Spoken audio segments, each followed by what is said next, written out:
And here we are.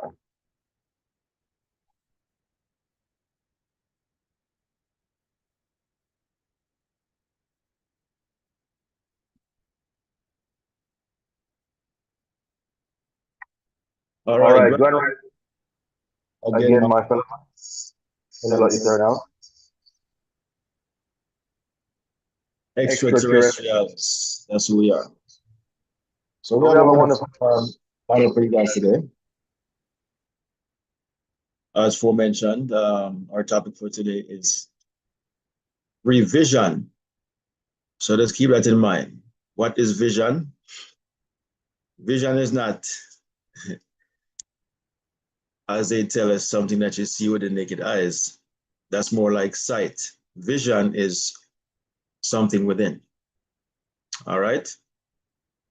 And today we're going to talk about revising, revisiting, you know, revision, the art of changing your past into the wish fulfilled. All right. So that's what our topic is going to be today.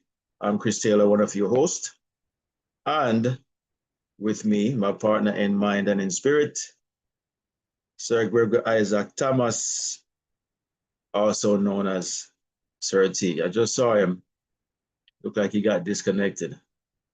Here he is. Sir T, say grand rising to our fellow imagination, and we can get this show on the road.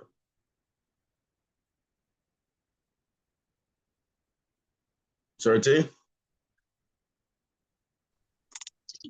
So, Chris, am I coming too? Yes, I hear you. Okay, okay. Yeah, man. Grand Rising to all in attendance.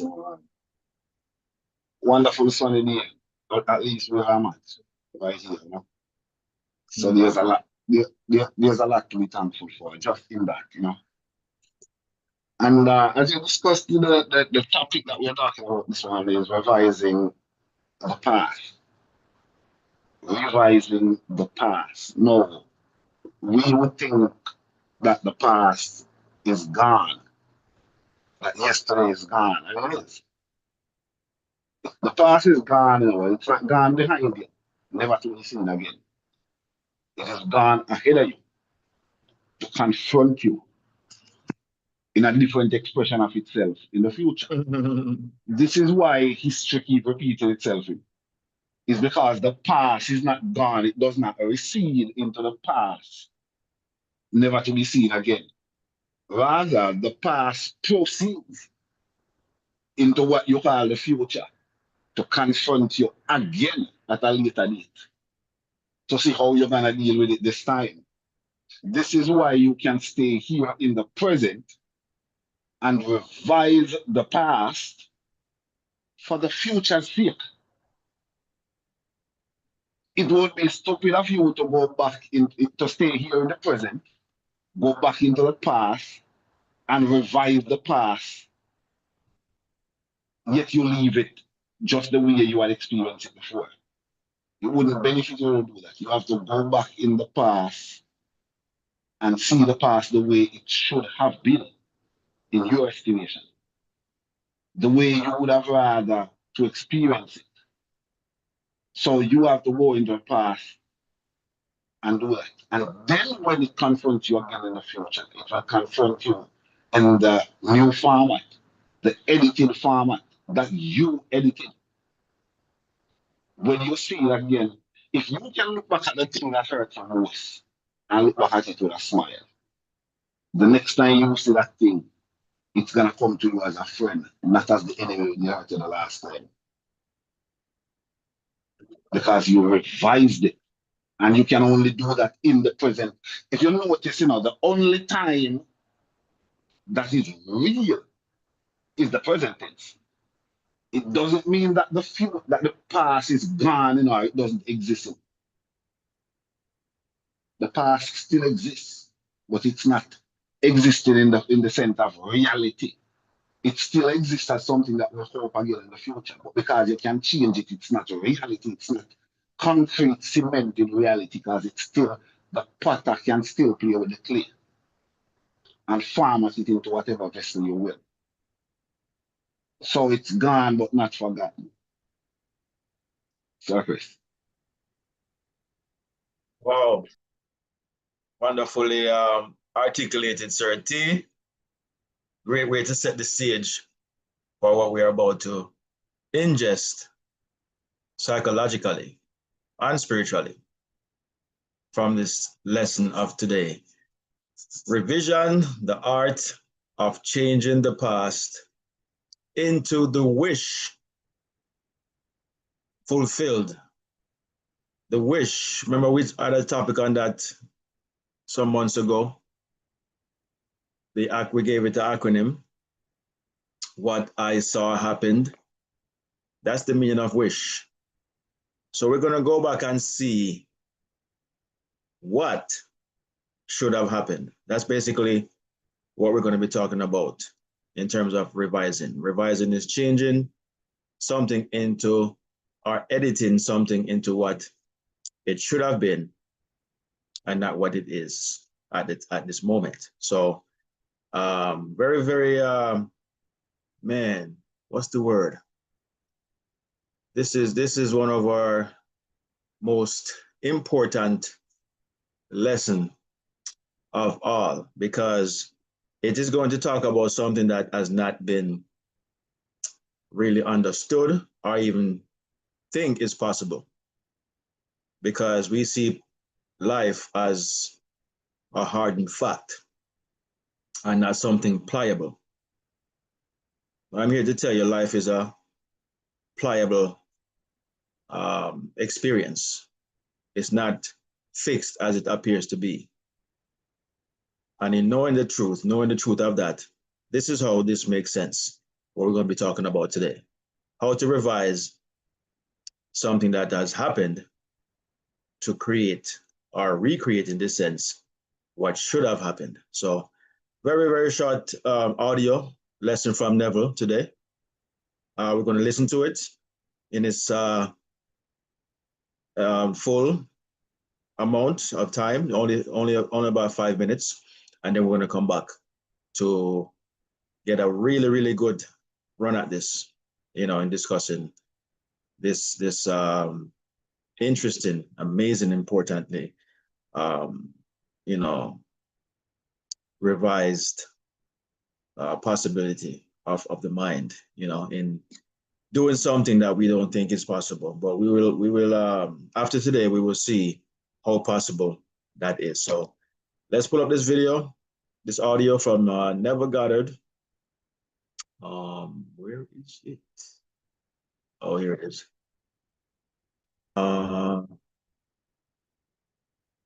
We do it all the time, we just don't know it. And we're going to discuss that too as well. So you can see that it's nothing new. It's just something we did not know. All right. I am. Where we are? Where are we? Okay, here it is. Revision technique. So that's the name of this audio from Neville. Revision technique. He's going to talk about using this particular technique, but also just the importance and or the possibility of this technique we call revision. So take a listen. We'll be right back.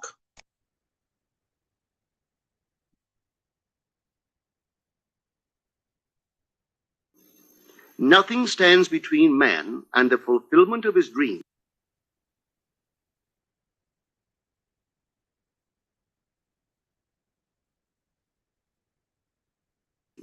but facts, and facts are the creations of imagining. Nothing stands between man and the fulfillment of his dreams but facts, and facts are the creations of imagining. If man changes his imagining, he will change the facts. Man and his past are one continuous structure. This structure contains all of the facts which have been conserved and still operate below the threshold of his surface mind. For him, it is merely history. For him, it seems unalterable, a dead and permanently fixed past. But for itself, it is living. It is part of the living age. We cannot leave behind us the mistakes of our past, for nothing disappears. Everything that has been is still in existence. The past still exists, and it gives and still gives its results. Man must go back in memory, seek for and destroy the causes of evil, however far back they lie. This going into the past and replaying a scene of the past in imagination as it ought to have been played the first time, I call revision. And revision results in repeal. Changing our lives means changing the past. The causes of the present evil are the unrevised scenes of the past. The past and the present form the whole structure of man. It is carrying all of its contents with it. Any alteration of content will result in an alteration in the present and future. Live nobly, so that mind can store a past well worthy of recall. Should you fail to do so, remember, the first act of correction or cure is always revise. If the past is recreated into the present, so will the revised past be recreated into the present. Or else, the promise that though your sins are like scarlet, they shall be as white as snow, is a lie. The question may arise as to how, by representing others to ourselves as better than they really were, or mentally rewriting a letter to make it conform to our wish, or by revising the scene of an accident, the interview with the employer, and so on, could change what seems to be the unalterable facts of the past. But remember my claims for imagining. Imagining creates reality. What it makes, it can unmake. It is not only conservative, building a life from images supplied by memory. It is also creatively transformative, altering a theme already in being. The parable of the unjust steward gives the answer to this question.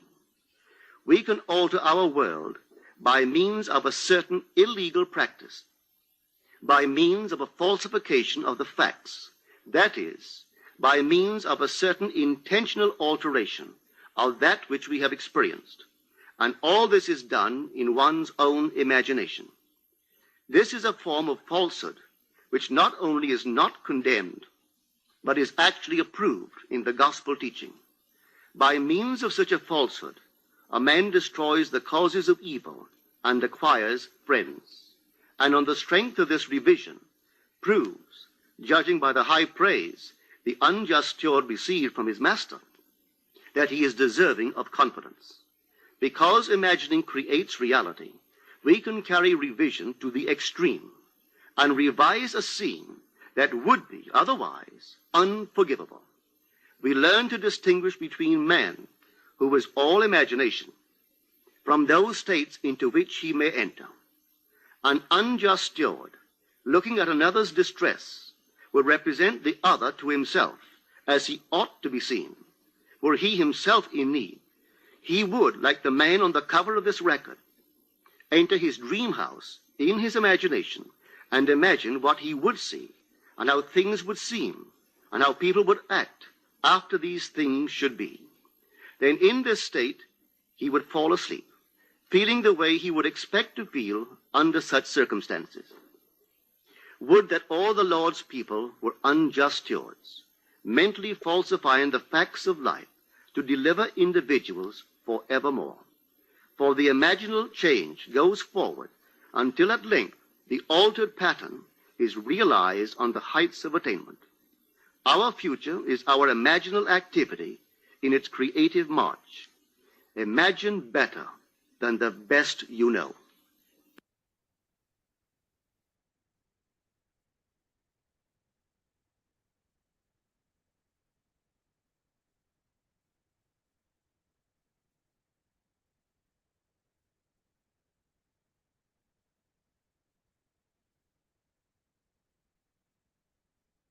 All right, and we are back as promised. Very short audio from Neville, but very powerful, talking about the art of revision and gave us some revision techniques. that we can use to change, our past. So what is revision? As in the word, or the prefix re means to go back, to return, to do again. That's what it is talking about. It's like you take an exam and you fail and you do it again. The same exam. This time you're doing it with, as them say, experience, because you already know what the questions are going to be, and you learn the ones that you got wrong, you revise them, got them, found the right answer, retook the test, and voila, 100. We do it all the time, but we don't seem to know that we can do it in things that we have experienced, past tense. That was rather conflicting, or so-called evil, or bad, or unpleasant. We don't know that we can go back into our memory and revise it, learn what the mistake was, learn what could have been done, and revise it, retake it, redo it, reshape it. As I said earlier, from the potter and the clay. You don't destroy the clay, you just reform it into the actual shape that you had desired from the first place. And it must redo, or must take shape what you've now undo and redo to create the reality that you desire. It's about that, certainly. Yeah, so it is so. Absolutely so. Even in defining revision, because that's what we were talking about this morning, to have a revision of your experiences. So even defining the word revision, the prefix re means again, and vision, it's an again vision, having the vision again. Or if you want to say you review it, it means you're viewing it again. So the implications of this is very serious, because it put back a responsibility in your hand. Because it's telling you that what you're seeing now, you're seeing it because you saw it before. That's why you're seeing it now. And when you review it, you're reviewing it because now you realize that it's a pattern, so you're going to see it again. Everything is a cycle. Nothing ends. Nothing ends. Everything is a cycle, because as they say about the energy, it cannot be created, it cannot be destroyed. You just keep reshaping it. So it's consciousness, it's awareness. Awareness cannot be created or destroyed. The awareness just keeps transforming into the hardened fact of what you're aware of. The revision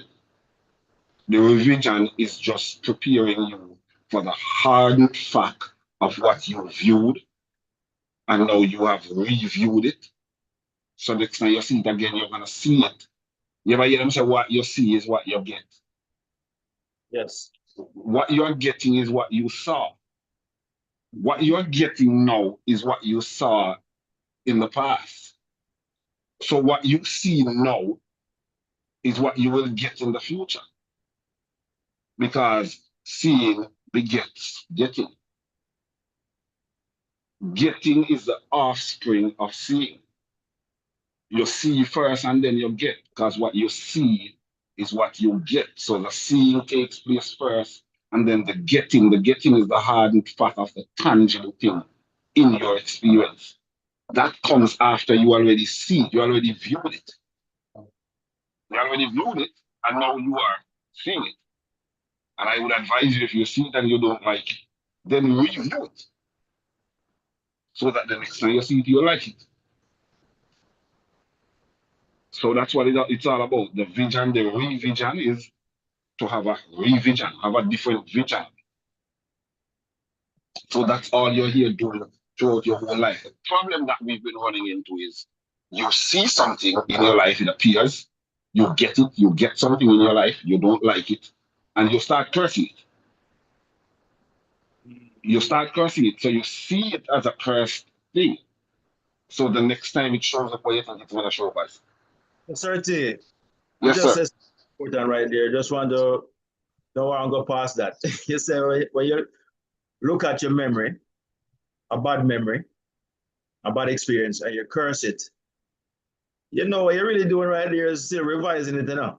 You're still revising it, but you're revising it as a cursed thing. So no, you can explain why these things keep happening because people will say, why do I keep going through this? Why this always happen to me? Every time I do this, I do that. Every time I go over this place over here, the same thing happens. So it becomes an expectation.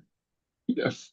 On top of that. So you revise it, you're always revising the memory, but we don't realize it. We think we're just ranting or venting and stuff like that, but we're actually reshaping the form that we have, but just in a worse way. You're adding to the word in this case, and adding to it negatively. You're subtracting by addition, so to speak. You're taking away from your grander experience or the experience that you wish that you had had. So just wanted to highlight that right there because that is very revealing, as you said that. We're always revising our past, but we do it in the wrong way. Always. And we, I'm assure you, I think, people don't go around feeling surprised about what come upon them. People don't go around feeling surprised about their outcomes. Rather, you find that people go around feeling disappointed with their outcomes, but they are not surprised about it. They know that's what it's going to be. They will tell you themselves, I have no luck. If there was no such thing as bad luck, I would have no luck. That's the kind of thing that people go over saying. And boy, you see, with my kind of luck, I'm not doing this. So that's what you are expecting, You're not surprised. You're right. You're not surprised. You're disappointed, but you're not surprised. Nobody goes around surprised about what's going on in their life because you're getting what you expect. So you're not surprised. In this life, write this down somewhere. In this life, you don't get what you deserve or what you think you deserve. You get what you expect.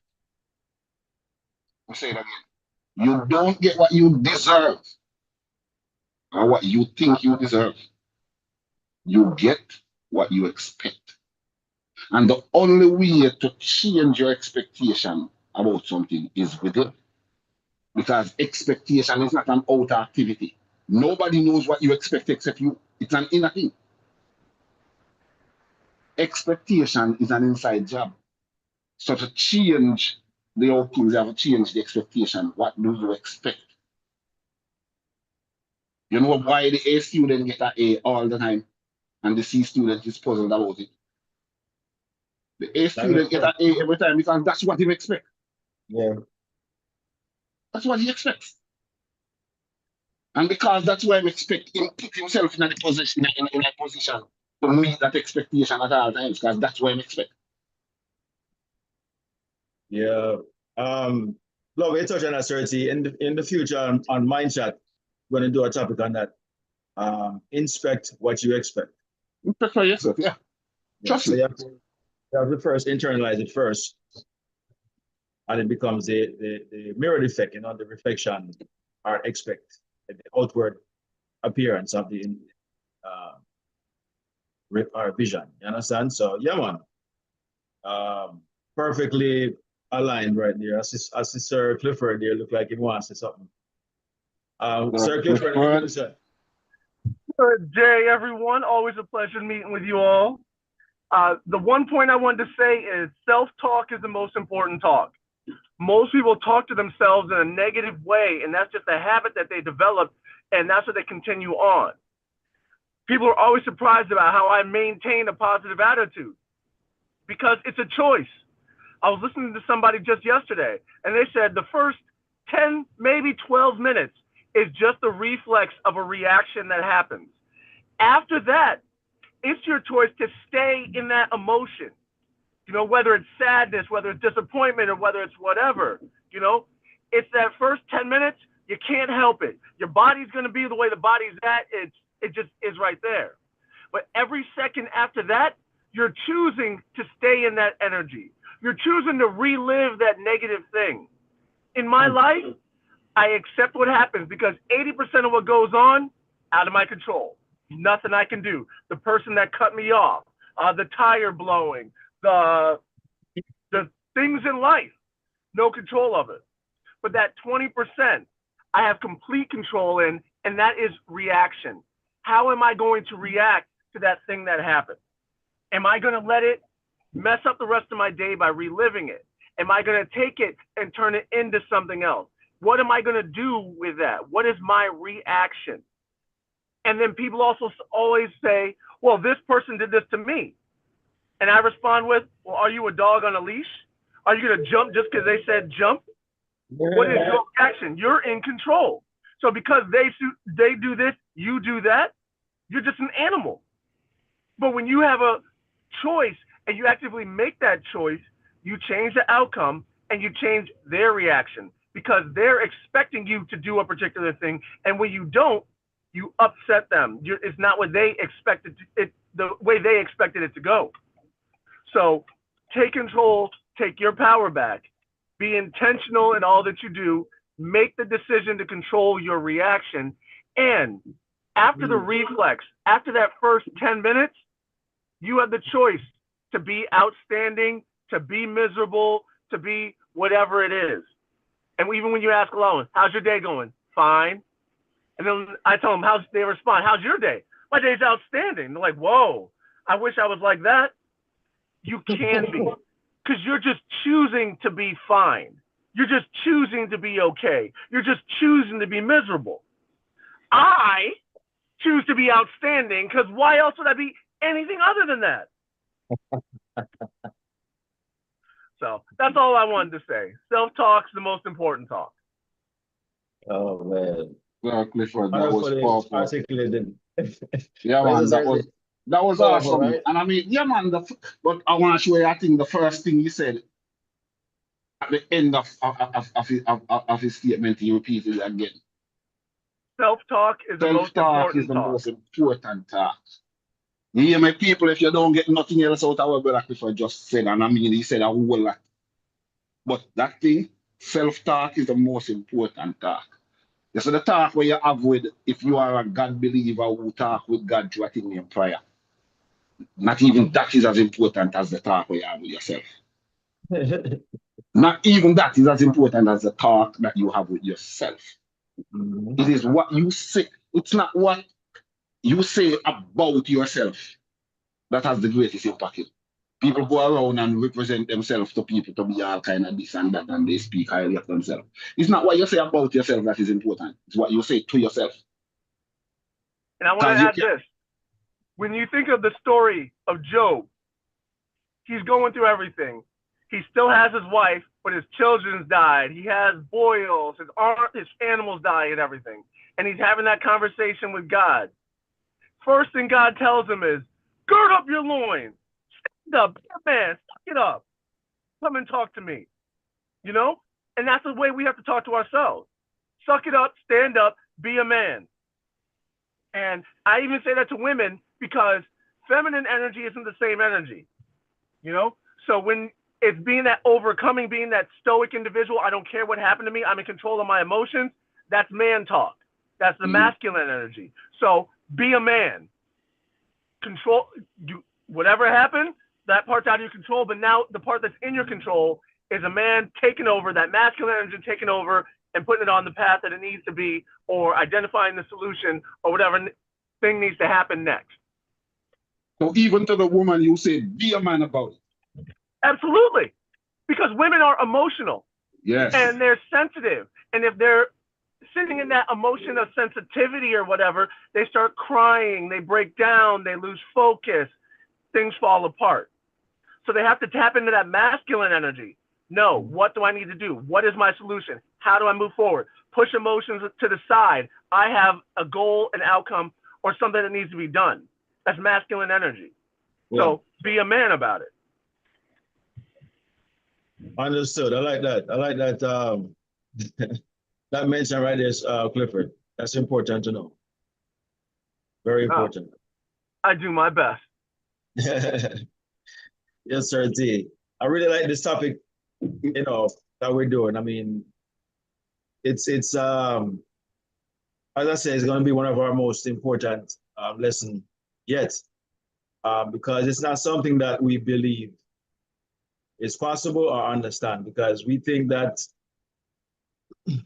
something that has transpired, that has happened in our life, that we cannot revise it or revisit that thing. And basically, as I said, wish it was different, what I saw happen. So not what you experienced at the time, but what you want to see, or wish you had seen, wish that it was the actual outcome, or the event was more fruitful. And you can always go back, and because of your imagination, never hesitate, called the pruning shears of revision. Your imagination is the scissors of the mind, and it is the pruning shear that we're going to use. So when you're going back in revision, you're using your imagination to now imagine the scene as the wish fulfilled. You're going to imagine the scene just like a movie, where they will go back, where they will watch the full movie, because everything is done now. But whatever was done is past tense. It's in the past now. So they go back and they watch the video or the tape, and they say, oh no, we got to clip this part right here. We got to revise this part right here. This can't go like that. And they may go back and do the scene again. You understand? And then they insert that new scene into how they wish it had gone. Maybe the actor was laughing when they should have been serious, or they were serious when they should have been smiling. Whatever the case may be, they have to go back and redo it. And they clip that part out and insert it into the scene. And now that becomes what should have been and what was. You understand? So it's the same thing we're doing in our mind, but we don't see these things as possible, because we think because we can tangibly hold on to something and reshape it and redo it, because we're doing it presently and it's physical, because we're physical beings as well. So we only know the physical side of ourselves. We don't know the psychological side or the spiritual side of ourselves. We don't know that. We're so attached to the physical that we don't think we can go back and redo something that happened, and then look forward to the new scenery. As I said, deja vu, it's happening again, but this time it has the tone of excitement, the tone of fun, laughter, joy, bliss. It's not something that you're going to be saddened by this time. You're seeing the outcome as you wish it had happened. And the only way it's going to do that, certainty, is if you go out now and redo it yourself, because it's incumbent on you. You're the one who has to repeal it. Nobody else besides yourself can do it. You have to go back and redo the experience, and be, as I would say, as faithful that it is something that you will experience better next time, and not have the notion that, why this always happened to me. May I always have bad luck. If it wasn't, as I said earlier, if it wasn't for bad luck, I would have no luck at all. And when you have that type of a behavior or expectation, these things just keep revisiting you, because that's how you revised it. Every time you go into your memory bank, you're reliving, redoing, or adding to even more negativity to the situation, more fuel to the fire, as they would say. Yes, sir, Clifford. Yeah, there's an interesting movie called Vanilla Sky, where the man has I don't know if anybody's seen it, but the man has an accident. And he's really, oh yeah, it's a Tom Cruise movie, really good. So that's a remake of a Spanish movie. But the concept of the movie is he had an accident and he got a scar on his face. And he actually ends up going into or he was like really disfigured. So he ends up going into a cryogenic freeze, and he wants to be brought back to life when they're able to fix this disfiguration. But the thing about it is, the movie's twist is what he's expecting in his mind changes the reality that they're playing while he's in the cryogenic sleep into a nightmare. And he has to reframe his thinking to get out and break the cycle and get customer support, you know, so he can actually get out of this nightmare that he's created based off his expectations in his mind. So it just goes to show is his self-talk and what he was expecting to do ended up creating this horrible world that, you know, ended up punishing him when it should have been just a blissful sleep that he just was supposed to relive until they were able to wake him up and fix his situation. But just thinking of movies, that's the first one that came to mind when you mentioned that. I need to watch that movie. That's an important mention right there, because, you know, we always say that life imitates art, but it's actually the other way around. It's art imitates life, because when we do a movie, we're not just entertaining you, we're telling you how life is. That's what it can be. The Matrix tells you that how life is. That's not life imitating art. It's art imitating life. They're telling what it's really always gonna be that. It's the art imitating the life. I mean, where would the artist get the idea from if he didn't get it out of life? Well, even the aspect of it, because when you look at the Matrix, it's a different view of it. It's the imagination of it. All right. And his imagination created that dystopian future. And we're quickly running into it, making that future a reality. When you look at books like 1984, and they're looking at the way that government control was implemented, and the way people imagined it is turning into a reality because people are starting to believe it, people are starting to see it, people are starting to act it out.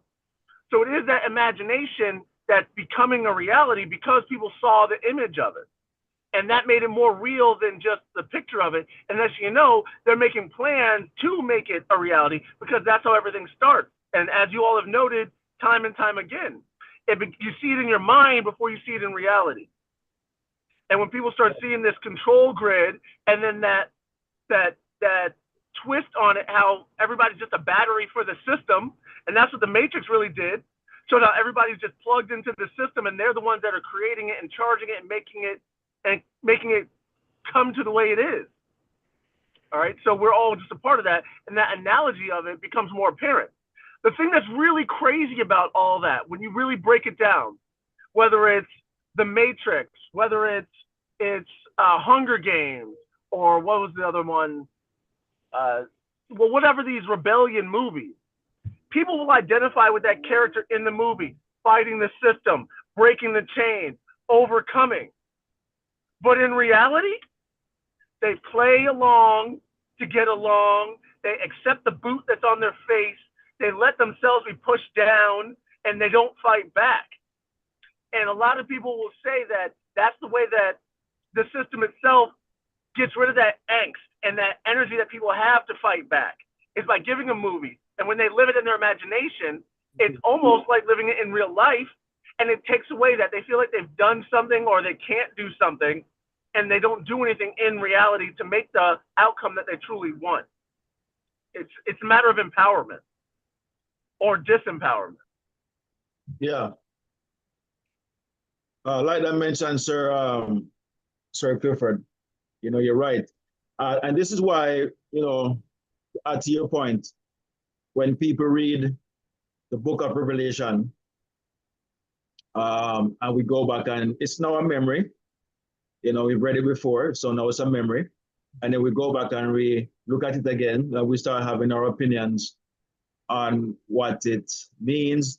And plus, you know, we're looking at it as a, what I call it, a prophecy of some kind. We're seeing it as this is going to happen. This is what it said is going to happen. And not realizing that in our own minds, we are creating this reality using our imagination. And so we're going to see or experience things that we interpreted the scripture adds. We're going to see it.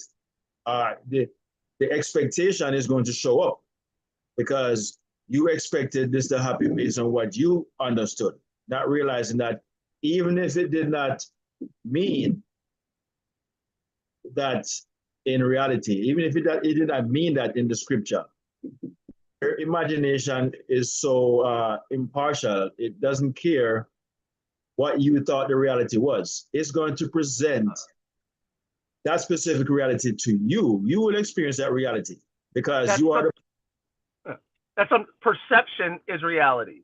yes. So what you perceive is Yes. what comes to be. Is And what comes when you expect it to be or perceive it a certain way, they do that. And when you change your perception, you can change your worldview. Exactly.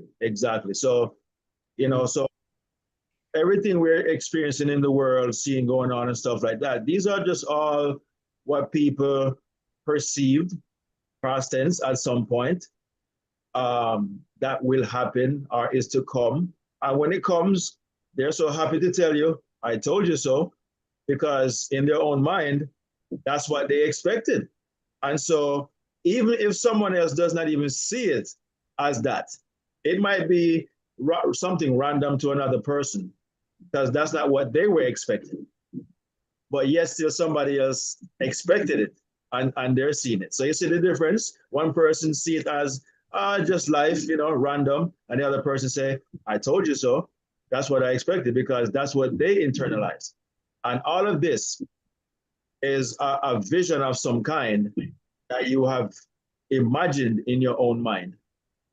And what we're saying here today, everyone, is that even though what you said or expected to happen did happen, especially if it's something negative, you can go back and revise it into what you desire or what you wish had happened in the first place.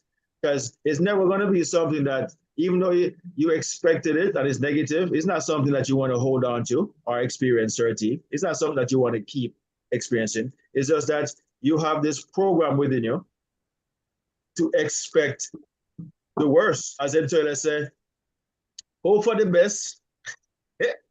And expect the worst. And which one you hope for the best, but expect the worst. Plan for the worst. Okay. So what you plan for is what you're expecting, and that's what you're going to get. Yeah. What you plan for is what you're expecting, and that's what you're going to get. See, I would put a little spin on it because I see it as being prepared. When you look at shows like, for example, MacGyver, the guy's prepared for whatever situation happens. He's not expecting it, but for whatever happens, he's ready for it. And he can look around when something goes unplanned and use the things around him to come out with the solution he wants. Yeah, so so I wouldn't say he's planning for that. If he was planning for it, he would make sure the right thing is around him. He's not planning for it. The guy is just very, what's the right word to use? Resourceful. He's very resourceful and he can use whatever happens to be around at the time. But he's not planning for it. He just has the kind of mind. His mind is expansive like that, where nothing's gonna get him trapped. Whatever happens, he's gonna find some resources around him to come up. In other words, the only thing that he's planning for, he's planning to get out of whatever comes his way. That's the only plan he has. Right. And I look at it this way. It's a military term. The Marines taught me this. Proper prior preparation prevents potential problems. If you stay ready, you don't have to. Yeah, the 6 P's. Proper prior preparation prevents potential problems. So when you always are ready for whatever life has for you, you can handle whatever it is. It's not that you're expecting to go crazy or sideways or anything, but if it does, I'm ready. Yes, and that is true, Sir Clifford. But here's the thing: when you're planning like that, you're normally thinking of something negative, a negative outcome. So what happens is we have more expectance of a negative outcome.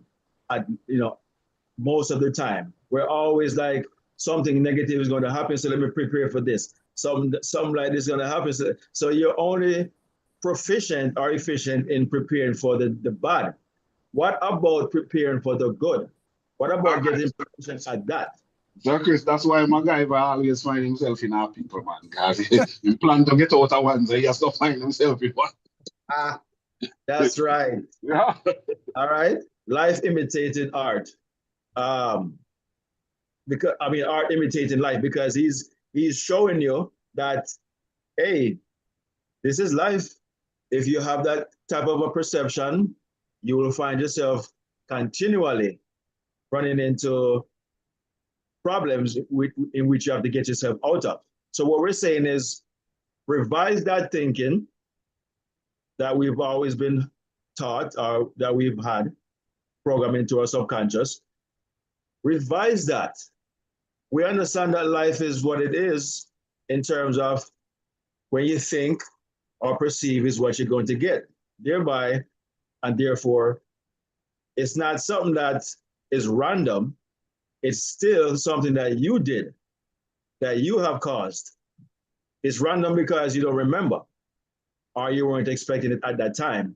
But it still goes back to a past memory or a past idea or imagination or feeling that has now come to revisit you. Them call that the chicken coming back to roost. Yeah, coming home to roost. One other caveat I do want to add to that is when the reaction comes in, it may not be your fault. You didn't necessarily cause the thing that happened, but it is your responsibility to do what you can to fix it, mitigate it, or address the situation. I teach it to my son all the time because he's the oldest. He may not have made the mess, but because he's the oldest, he's now in charge of cleaning it up. All right? And I tell him, it's not your fault. I get it, but you're responsible. And I look at that from the same way in my life. I'm responsible for my reaction. This happened to me. It's their fault. They did it, but they're not going to come and fix it. They're not going to come clean it up. They're not going to do anything to alleviate the situation. Even if I can expect them to, that's just going to lead to my own personal disappointment. So take responsibility for whatever action and go from there. That's how you truly end up becoming the main character in life and not one of those non-player characters that just everything happens to them. So be the main character in your life. Take responsibility for whatever it is and create the outcome that you want. Turn it, mold it, twist it, create it, whatever needs to be done. Do that actively with whatever happens. And I can tell from personal experience, life ends up so much better. And when you go and retell the story, because every story that people talk is about how a hero overcomes a challenge or gets out of a situation. Be the hero in your life. Yeah. So, I got to run, but I'm going to listen in. All right, Sir Clifford. Again, for anyone who just joined us, we're talking about today's topic, revision, the art of changing the past into the wish fulfilled. What is the meaning of the wish or of WISH, the acronym? What I saw happen, we spoke about this some months ago, right here on the One Great I Am Awakening.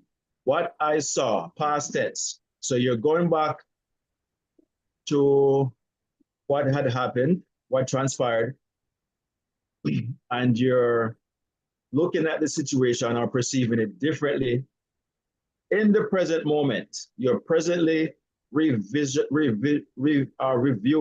revising, undoing, and redoing. You're doing all these different inner works, via the imagination. And then once you're satisfied with what the outcome should have been, you leave it as is, you release it. You let it go. Like you would do a let it take flight. Okay?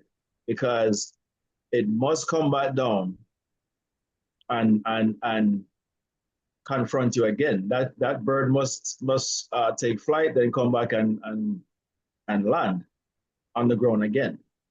And when that happens, that is when it returns. That is when the revision or the revised act or experience comes back to visit you. But this time, it must come back in the way that you had redone it.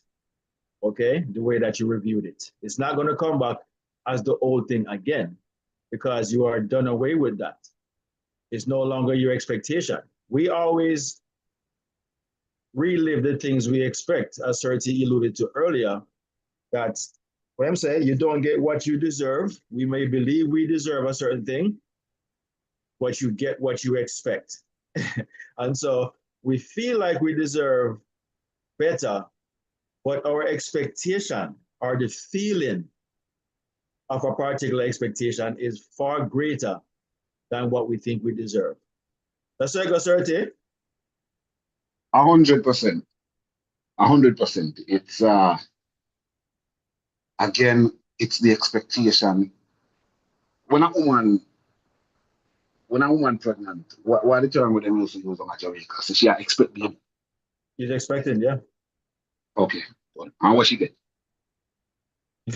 No matter whether she's sorry, say she didn't go have sex and pregnant. No matter how she feel about it, as long as she's expecting baby you come. Yeah. So you're gonna get what you're expecting. That's what I don't think people understand the power of mind. Mind is always over matter. Mind is always over matter. Mind is an intangible thing that you cannot see, but it's functioning in the background. Matter is the physical thing that you can see, hold, touch, use your five senses and confirm. You can see, hear, taste, touch, feel, whatever. Matter. Mind, you cannot. But mind is what creates matter. Have you ever seen matter create mind? Have you ever seen any tangible thing create a mind? Matter cannot create mind. But mind will always create matter. Let me say it again. Matter cannot create mind. But mind will always create matter. I can give a formula. And this formula is as accurate as anyone in Newton's formula. You can call it the something special. The formula goes experience equal mind over matter. Experience. You ever see a person when you're a youth surface, you sit down and you listen to your grandfather, your grandmother, and your uncle I thought dopey story. And then they send you a shop. Right when light come down. Then send you out a shop. No. Mind, it's in your mind when they just tell you about the world dopey story. Now we are going to go shop. And it is blow against Mass Arthur banana tree. And the tree shadow blowing on the road. And all of a sudden, you just say my head down raise. It's an experience you have now.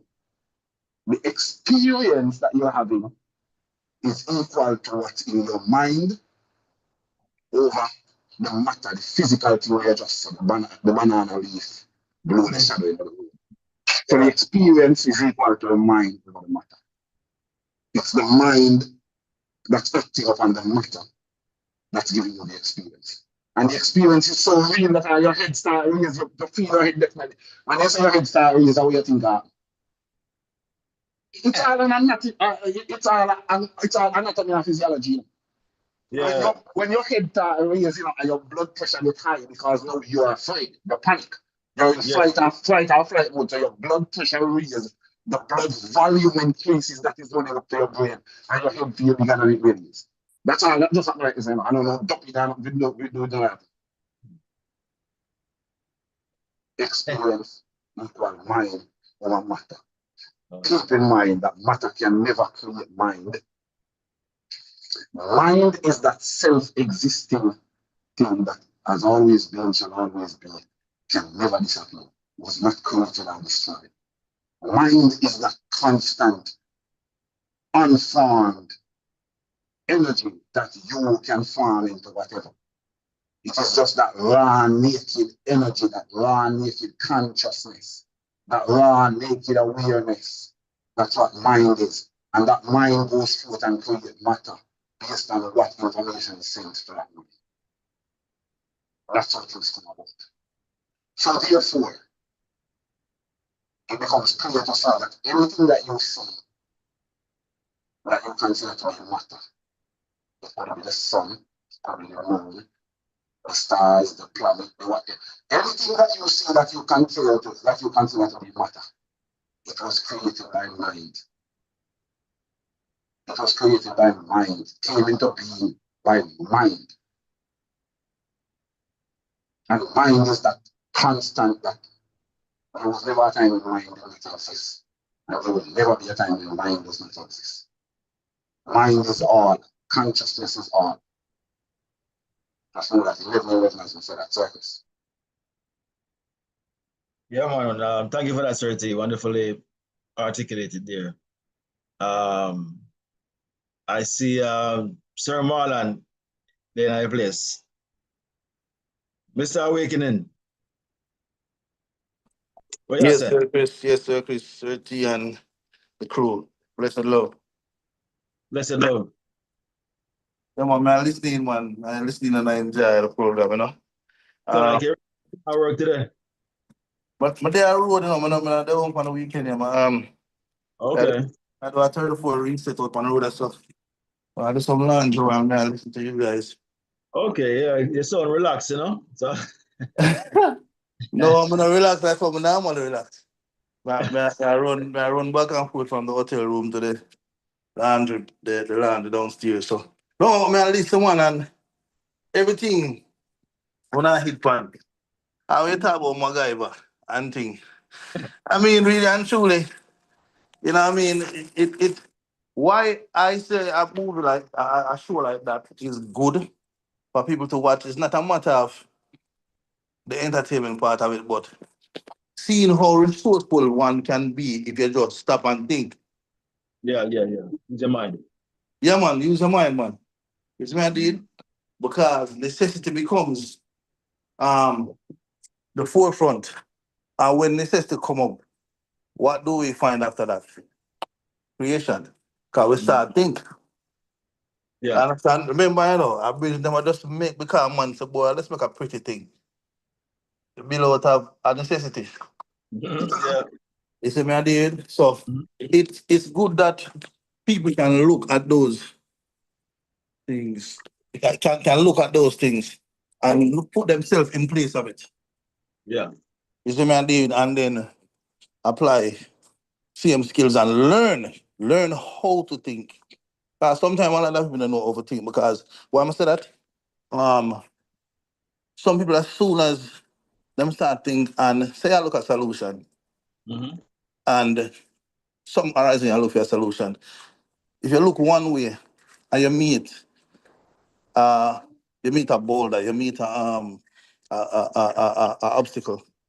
Some Yeah. people get very irritated, upset, and them stop. You understand? But them Yeah. not realize that them just a look one way. That's why you must allow yourself to think, allow yourself the opportunity to think about things. All right? To think about things. And that goes to even when people say they want to teach the word, whatever word it is. You understand? You Yeah. have to, a man teaching you something is based on his perspective of it. His point of view of it. That's why it's always good to pose a question and say for example, you go and you say to a one in the book of John, let's use this for all intents and purposes. In the book of John, it says, John 1, in the beginning was the Word, and the Word was with God, and the Word was God, and the Word took on flesh and dwelt among men, so on and so forth. Instead of starting to tell somebody what it means, which is going to be based on how you see it, others might see it the same way. But it's always good to start off by asking a person, what do you think about what you just read? Do you agree, Certi? Yeah, man.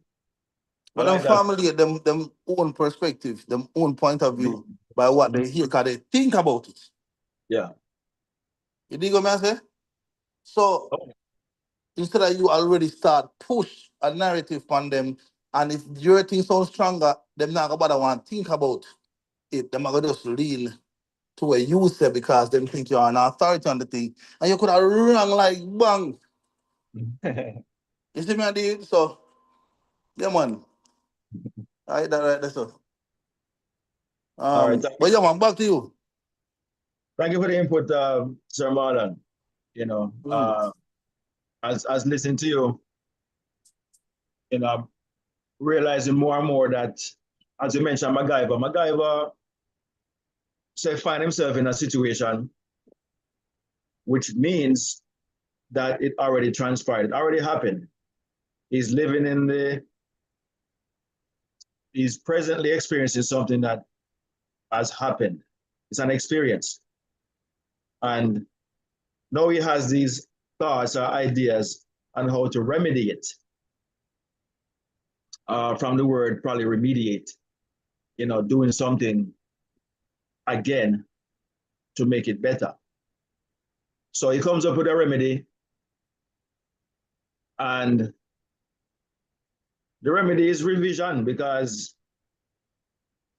you're still having the experience, but you're making it the way how you would prefer it to be, in where it didn't cause any disruption. It actually, you found a solution within the problem. You know, you found the antidote, the thing that um, you know, froze it in its tracks, and thereby only what you desire to happen now continue. You know, so I realize that we're always revising. So even when we're fixing something that's presently that has just happened, you have to realize that once it happened, it's in the past. You're just experiencing what has already transpired. It's an experience. Anything that is experienced is now something that has become past tense. It happened already. It's not going to happen or happening. It's already transpired, and now you're thinking of what can you use to remedy or remediate the situation. And in doing so, it's a revision. You're revising it. You're looking at it as it is, and figuring out how you can make it how it should have been. You know, so you know, you're always undoing something that has happened and then redoing it to where it should have happened. And that's why when you fix something, you are now happy or happier, because it is now how you desired it to be. And that's why you changed it from what it was. You weren't happy with the previous outcome or experience. And so now you go back and revise it. Say you buy a TV and it's a 65 inch, and you come home, put it on the wall, it looked too small. So, man, I should have gotten a 75 inch. What do? You return, you go back to the store and return the TV and get the one now that you have now. You can see how it would have been, it should have been, by looking at what should not. You know, you say, well, this is too small, or it's too narrow, whatever the case may be. I need this space to be filled out here and here and where and where. And now you know exactly what you should have expected or what you should have done. So you go back now to the store, return the item, and redo it again. You know, buy it again, but you buy the size, R type. Maybe you want to change the brand as well, that you wish you had done in the first place. And when you go back home and put it on the wall, you're now so much happier, and you felt relief, because you know you were able to get what you wanted. So in a sense, we are always revising our lives, you know. But what we're talking about more so today are things that happened even 2 months ago, 2 years ago, you know, 2 weeks ago, and so on and so forth, 2 days ago. It could be any particular time, but we want to look at things that has a ripple effect. You know, it happened, but we didn't do anything about it. We didn't revise it. And if anything, we look at it so negatively, like Sarah said earlier, curse it, do all type of things, you know, and in our minds, and complain into, you know, your friend are even online. You just venting, but you're not realizing that you are worsening the situation. So a lot of ripple effects. So you did not revise the situation the way you should have in the first place. And so all these ripple effects continuing. Next thing you know, here comes the situation again with another person. So history repeats itself. Now it's with someone else. And you start to see this pattern. And you start to say to yourself, every time this thing keeps coming back to happen to me, why this same thing keep happening to me? You know, every year about this time. So now it becomes an expectation. And certainly say, you don't get what you deserve because you feel like you deserve better, but you get what you expect because you know, say to yourself, every year about this time, every week about this time, or every time this guy comes around, you know, everything goes in a right. You know, so you're like, your expectations are also your revision. It's what you have revised the past, and now the past has become expected. That negative past has become now a pattern, and now you expect it to happen. So you have revised it and accepted how the thing is, instead of saying it is what I say it is. We did that some weeks ago, not too long ago, maybe 4 weeks or so ago. We did a topic on that. It is what I say it is. So you go back and you revise the situation. It's not what it should have been. The outcome was disastrous or whatever. And now you're saying to yourself, you go back and you revise it in your mind using your imagination, the scissors of the mind, and you say, it is what I say it is. So now you get to undo and redo. Now you get to edit, change, you know. And then once you're satisfied with the revision or what you say it is, you just leave it be and just look and see how the next time around or whenever that is, you will start to see the revised version, you know, of your past coming back to fix what had some ripple effects that was continuing, and all of a sudden those things that was ongoing because you had not revised the past properly, or you had not revised the past at all, you just accept it and you say it is what it is. These are the things that we say. What is it? We don't realize that we can go back and say it is what I say it is. I decide what the outcome is by my own inspection, which will now become an expectation. Do it so much so that you start to expect the opposite of these negative outcomes that you've been experiencing for all these years. Know your frequency is higher. You're tuning into a different, or tapping into a different frequency, a parallel reality of yourself. There's a saying that we live in parallel universes, and people think we're saying universe as we look out there in the sky and we see the stars and the moon and this and that and the third. We're not talking about that universe. Okay, we're talking about on levels of mind, of consciousness.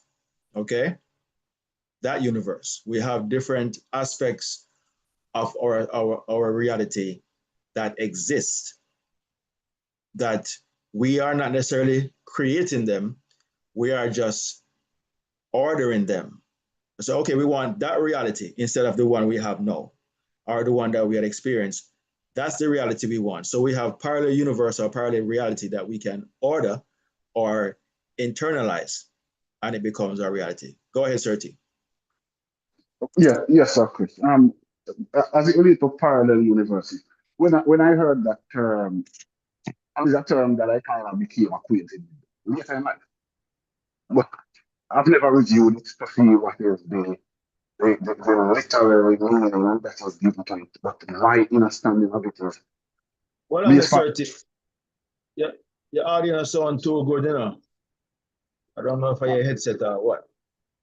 Hold on. Let me get rid of the headset. Is this better? Yes. Yeah, I'm saying in terms of parallel universes, what I see it to be is, I mean, just based upon the word parallel and what the word parallel means, it means that something is happening, two things are happening simultaneously. When one thing is parallel to another, like parallel lines, this one is running north to south, the other one has to also be running north to south. Otherwise, they are not parallel to each other. They are perpendicular to each other if they go across each other. So if they are parallel to each other, then they are doing something simultaneously. They're both going in the same direction at the same time. Parallel universes, therefore, to me, means that whilst you're seeing something happening in the universe that you can see, there is something else happening in the universe that you cannot see that is directly proportional to what you see happening here. It is influencing and feeding what you're seeing happening here. So that's what when I think of parallel universes, I'm thinking about the inner job and the outer job. The experience that you're seeing, that you're having, there is something in the background playing in the background that is influencing that. And you have to now decide which one can change which one. Again, we just discussed that only mind can change matter. Matter cannot change mind. So to get the matter to go, you have to change your mind first in a different direction. And the matter will have to follow in the different direction because it has to run parallel to the mind. It cannot go across it. It can't run perpendicular to it. It has to run parallel to the mind. So if the mind goes off in a different direction, the matter has to turn into a different direction as well.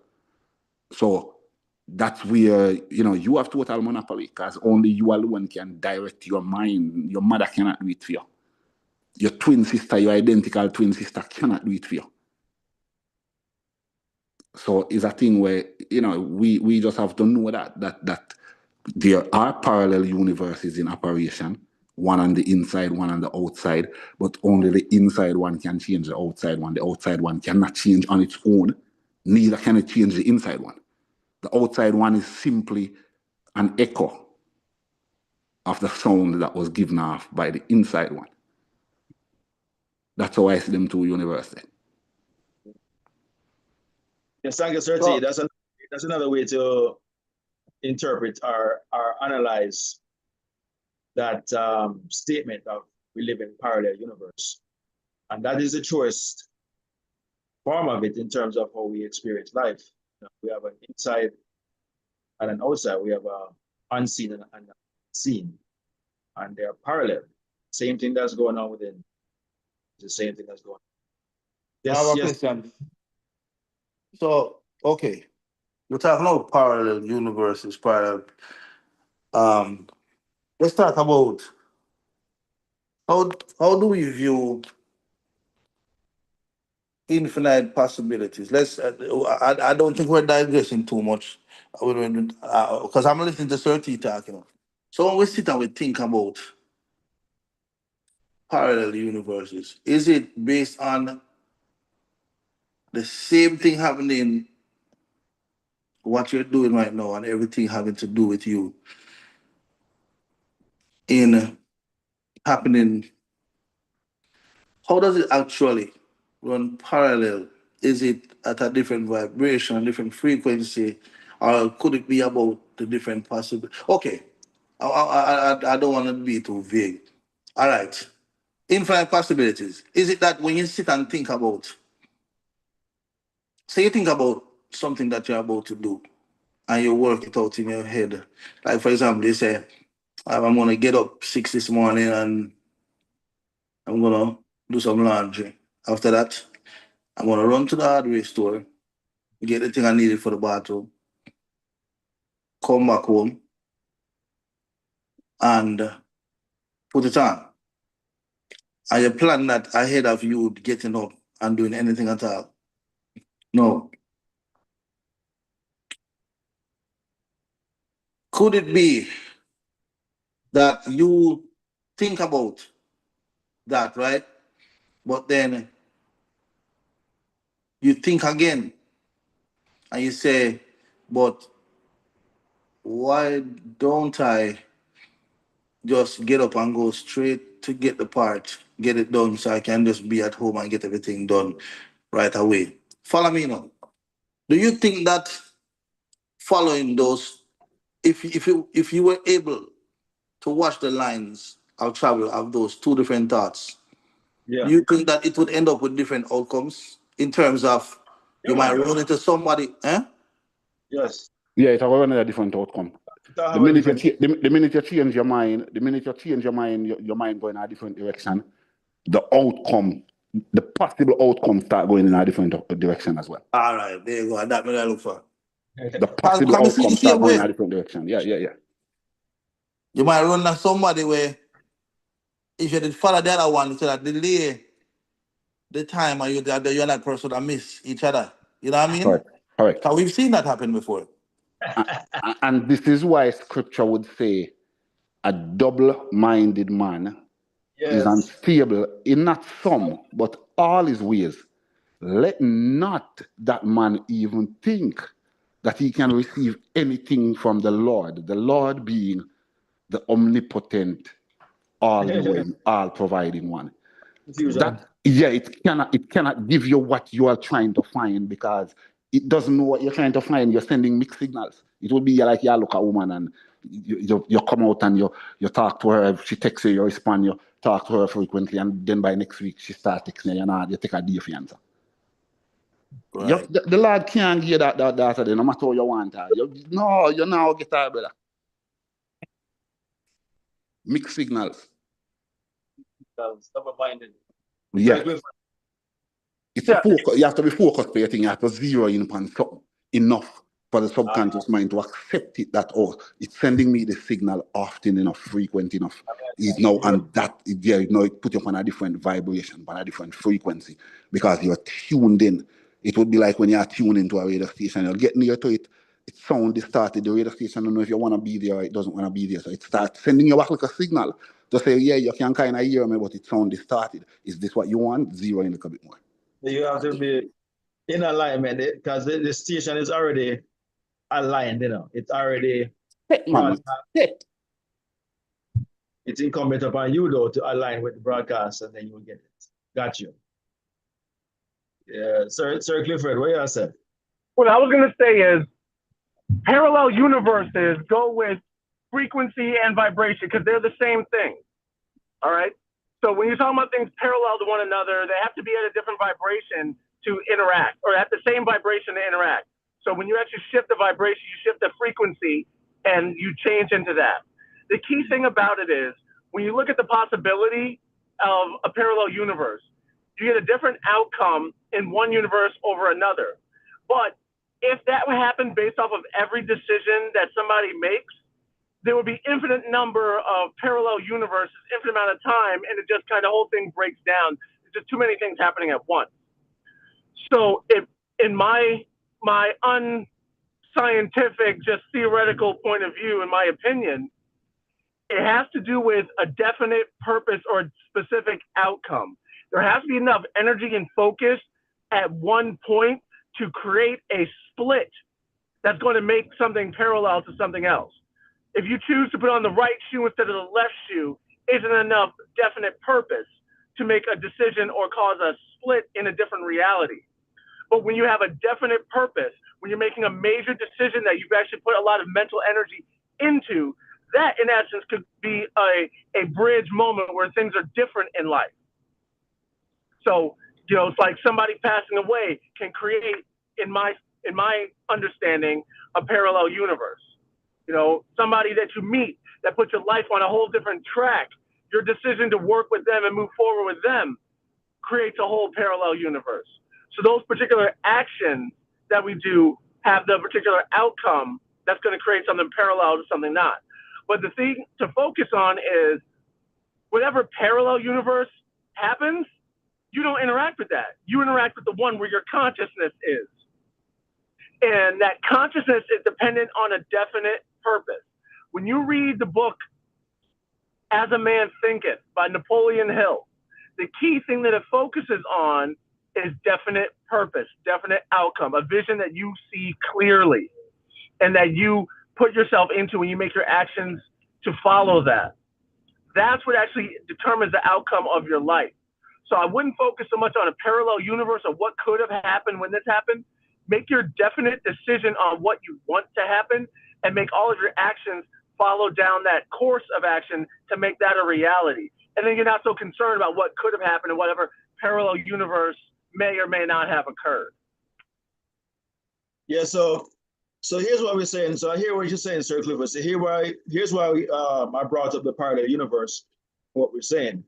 Let's use an example of I want to get to Miami and I'm going south and I have US 41, I have 75 or even 95, you know, to head to Miami. So I got 3 different separate directions and all the experiences are going to be different. There's no way around it because there are different ways to get there. It's the same place I'm going to, but the way in which I get there, the experience is going to be different. So yes. which one do I choose? Here's the thing about it. Don't focus on that because each one of those routes can be different, but that's irrelevant because why are you going to Miami?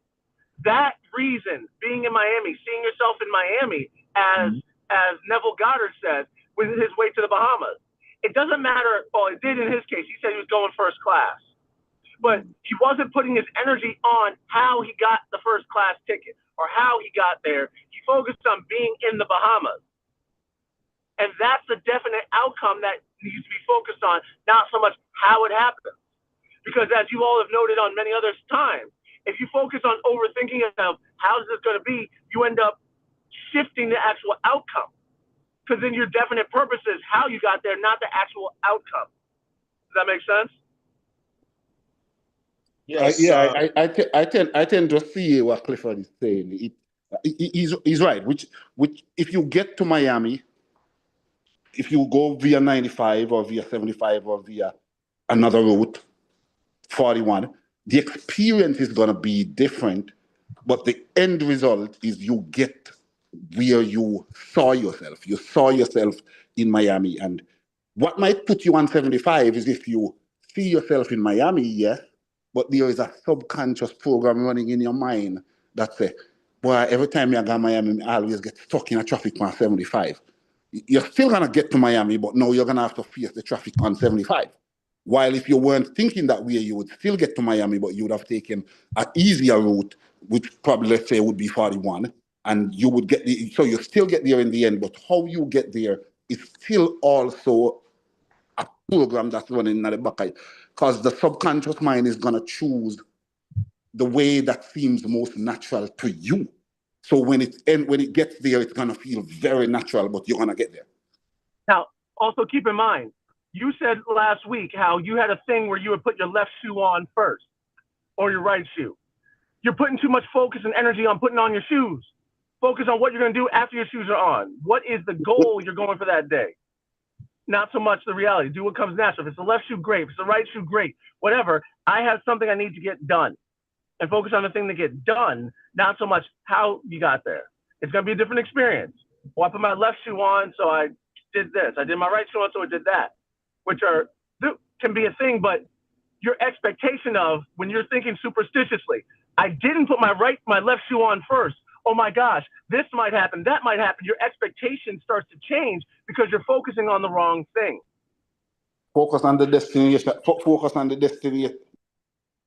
The definite purpose. So Focus on the destination, not the journey. That's what you're saying. Right. remember, we're talking about revision. So what I'm saying here is something it has already happened, but when you go back and revise it, you're tapping into the parallel reality that could have happened. And you once you revise it, you're now going into a parallel reality that exists right now that you can tap into. And then that reality will supersede the past and becomes the new reality. That's what I'm saying. There's always parallel outcomes running side by side, either in the future, presently, or in the past. So when you go back and revise the past, you're tapping into a parallel universe or a parallel outcome that did not happen because you were not on that frequency at the time. You want to, in order to change what had happened, you cannot be on the same frequency of the past. You have to change your frequency, but you're having a side-by-side reality that will supersede the old one and then play in the future. If I gather what you're looking for, you want the outcome that didn't happen in this reality to happen in this reality. So you have to tap into what occurred or what the outcome is and bring that outcome into this reality. So that way they align. So what energy, what focus, what vibration, what mental state, what vision of yourself that you have with that outcome do you have to match to make that outcome come into this reality? Am I understanding that right? Yeah, I think I understand what Chris is saying. I get what you both are saying. I think what Chris is saying is about revision. Yeah. Chris is saying when you're revising, you can't just go to the destination. You have to go back to some place along the journey where something went off that caused you to end up at the destination that you ended up the first time. So you have to tap back into the journey, see where things went wrong, and revise that section where I made this decision. Let's pretend I didn't make this decision, I made this one. So now you start experiencing a parallel universe that it existed the first time, but you didn't make that choice. So now you're experiencing a parallel universe that's going to take you to a destination just like the other one. But because you edited, you went to a point where you saw where this is where it went wrong. And you edited from that point. So yes, when you're revising, you can't just revise the end. You have to revise. You have to revise somewhere in the journey where you feel like you went wrong, because that's something that is running in your subconscious mind. It's running in the back of your subconscious mind. So you have to fix that, so that a different program is now running in your subconscious mind. And the key is that makes it a reality is you're matching that energy. You have to feel like you already have it. So you're kind of looking at this parallel. If I'm gathering this right, you're looking at this parallel reality. How does this feel? What happened? What's going on? And everything. And you're taking that energy and that vibration and you're matching it. So that way the outcome aligns here. And because you have that same energy, the outcome becomes into this reality because you revised what was going on. So now it's a different journey because you can't directly interact with that parallel outcome, but you can match that energy and mimic it here. Yes. So the pathway ends up a little bit different, but the outcome, which is a definite purpose, ends up coming about. So that those two parallel universes end up realigning because you match that outcome. Yes, sir. That. Yeah. I think that's what I gather from it. Yes. So your frequency, then find that frequency, then have it now, and then it'll eventually. You should have tapped into then. The frequency always exists. The frequencies, they cannot change. They don't change. They are what they are. It's just it is what it is on that level. But you have the ability to change from frequency to frequency. You can match any frequency. The frequencies are like thoughts. Thought is what it is. It cannot change. It has a specific frequency, and that's it. But you can match that thought by the way of the frequency or the vibration or the feeling. Once you feel like, they would say you feel like shit. Of course, you're gonna experience, something similar. right? If you're Because feeling dis-ease.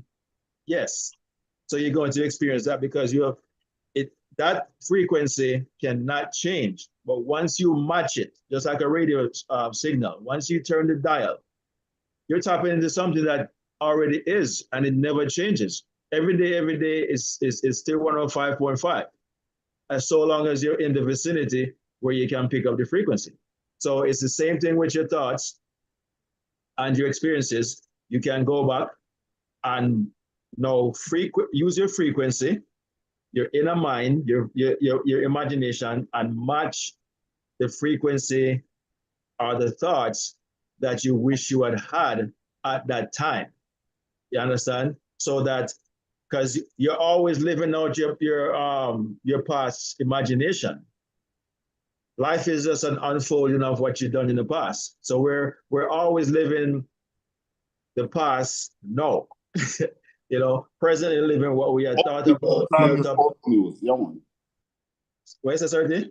Oh. No, I'm saying it's always old news. You're always living the past. Always old news. So because it's old news, that's not who you are. That's just who you were at one particular time. That's why you can change it. Because if you are what you are at any given time, you can never change it. It's fixed. But you are always experiencing what you were at one point in mind, or what you were being at one point. I know that you're living the experience. You now know what you were being. Sometimes it's not what you don't recognize it until it happened. You're like, where did this come from? Because you were unconscious at the time. It might have been you were watching a movie, you were in an argument with somebody, or you felt a certain way about life in general or whatnot. And then here comes this experience now, confronting you. So you can recognize it that it's an experience that you created at some point, or you were being. And you can revise it, recreate it. Maybe you can go back and say, you know what, last week I was feeling so down, or last week I was feeling so unstable, so mad. And look at what's happening now. Now I'm having the feeling or the experience of how I was feeling. So you can go back and in that particular moment just revise or remediate the situation so that it doesn't become a ripple effect. Because if you don't fix it, as Neville would say, if you don't go back and uproot the evils like a tree, once the tree is planted, it may die in the winter, so to speak, but come spring, it comes right back up again. We never uproot it. It's once it's planted and has roots, it is permanent until you uproot it. So that's the thing about your past. It has become a tree, it has become a forest, whatever the case may be, and it is something that you can thankfully go back and undo, because you're the one that planted the seed. You may not remember, or you may remember that you did it, especially if you know this was an occasion, excuse me, that you got off track somewhat, and here comes this experience coming up to confront you now. So as we're saying, we're talking about revising your past, revising something that went off kilter. It didn't go the way you wish it had gone. It could be you got into it with your best friend. Maybe you got fired, whatever the case may be. You can go back and revisit these situations and make them go the way that you wish they had gone in mind. In the future, there will come a time again when you confront or get into the same situation, it will play out much easier. Maybe you got fired because you and one of your coworkers got into it.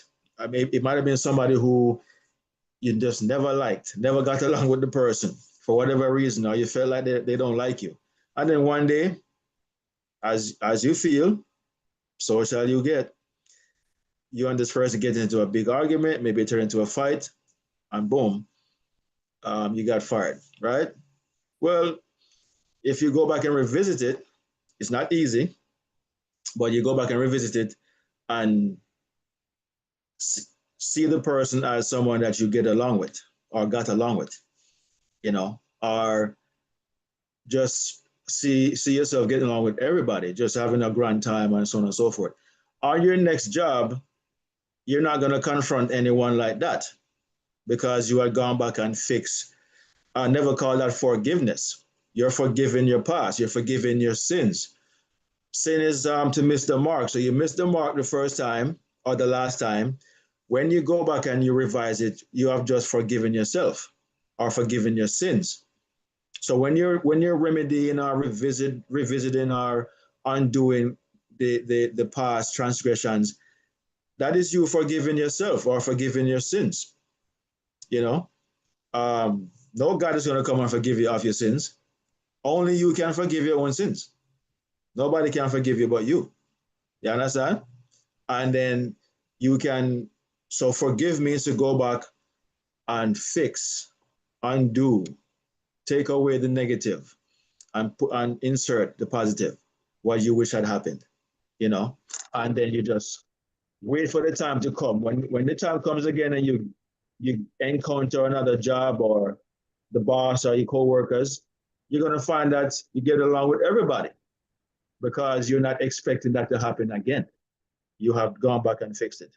Yes, sir, T. Boy, I'm like part where you forgive your own sins. And can we imagine if there were pulpits out there this Sunday morning, yeah? In a Catholic church or them church, they're big and full of people. 30,000 people in a Joel Austin church this morning, and 30,000 more are coming at the evening because they have to keep 2 services. Yeah. Can you imagine if that man was standing up there and telling these people the truth? That you are the one who should forgive your sin and also forgive the sinner and forgive us our trespasses. Yeah, forgive yourself your trespass. And also forgive those who trespass against you. You are the one doing all the forgiving. Can you imagine if people were really zeroing in on that? What would happen? Can you imagine if people were giving the praise and the glory to themselves and to each other, the same praise and the glory they give to Mary and Jesus? Can you imagine if people were trusting people the way them trust Jesus? Can you imagine if people were being kind to each other? Hey, you have mothers right now, religious mothers. I've posted the question on social media before. Of Jesus and your brand new baby boy, your 2-year-old baby boy, which one you love more? And your woman said Jesus, Can that be real? Of Jesus, Panasios not. Of Jesus and your 2-year-old son, which one you love more? To be a son. Are you? It has to be. Something is mentally wrong with you. Your head need to check out if you're going to say a man where you never see yet. You love him more than you love your 2-year-old baby, especially for that to be coming from a mother. Are you serious? If Jesus was a real person, he would have seen you if he said that. You're not supposed to love me more, you love your brand new baby will come out of you. Then, sir, T, Yes, brother. a partner in the scripture, I forget how it there. So no all against me. Is that James or something? I think that James, where it say, how can you eat thy brother who you have seen? Yeah. But say you love me who you have never seen. Something to that effect. Yeah, no, but that's what Paraphrase it. That's what it said. Yeah, man. Yeah, I mean, it makes no sense. I used to write this out, where people should realize, say, yo, this is not ordinary. It's not ordinary. It's not a normal thing. You have psychological problems. Something is wrong with you. As a mother, if you look on your baby where you still give suck to, and say right now, if I have to make a choice between Jesus and this baby, Jesus it is. Are you crazy? I'd rather have Jesus than silver or gold. I'd rather have Jesus than riches and are you mad? Give me the silver and the gold.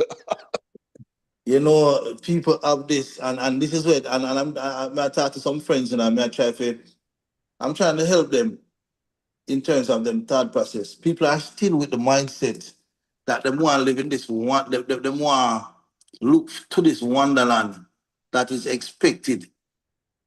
So they don't want to acquire anything in this physical realm. They don't want to acquire nothing of value. They just want to live so until the end, when them shall go into their kingdom, their mansion that Jesus is preparing for them, because he said he shall do it and come back. And that is what my hang pan. No. You remember the part in the scripture where them say, blessed is the meek, because they shall inherit the kingdom. Blessed are the poor, because they shall see God. Hey, I brother break that down and say, yo, I'm madness, them something that is something devised to keep people subjugated. You understand? They make you don't want, but yet still you look and you see the rich and the powerful thriving because they indulge in these things, in the riches. They indulge in the material side of it. You understand? And I'm telling, this long I'm in school, so I'm bridging them from work, I'm saying, listen, man, don't let anybody else at all ever tell you say, not to aspire to have the vehicle of your desire once you can afford it and you budget yourself right. Because this is the only realm you can do it, that you know of.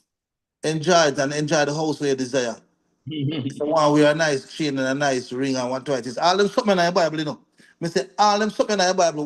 Why should Job have riches and whole heap of land and livestock and servants and what it is? Shouldn't he be poor in order to serve God? But no, Job was rich. He rich 2 times, and poor 1 time. Well, I don't even know if he did poor, he did just sick. You understand? Look at Adam, look at David, Solomon. You understand? Look at Abraham. Abraham wasn't poor. So I'm saying to them, this is a physical realm that you live in. If you don't want to do none of them something there, don't eat food neither, because food is physical, And you must get out food to eat and replenish yourself. You understand? So the bottom line is this. Certain way you just touched upon a while ago. You see me I deal with about silver and gold and this and that and what it is. Yo man, love your brother, man. Love your children. You don't know no Papa Jesus, you just hear about a fictional character. You understand? And him never revealed himself to you before. Eh? You have only heard it spoken of. Your born come here to talk about it, but this guy has never shown up. He has never showed up at But, all. You but just Sir hear him Marlon, come one time. but Sir Marlon, the very man will come out and his mouth tell us, blessed are the poor. He wasn't poor. No, sir. Jesus that was telling the people, them say, blessed are the poor.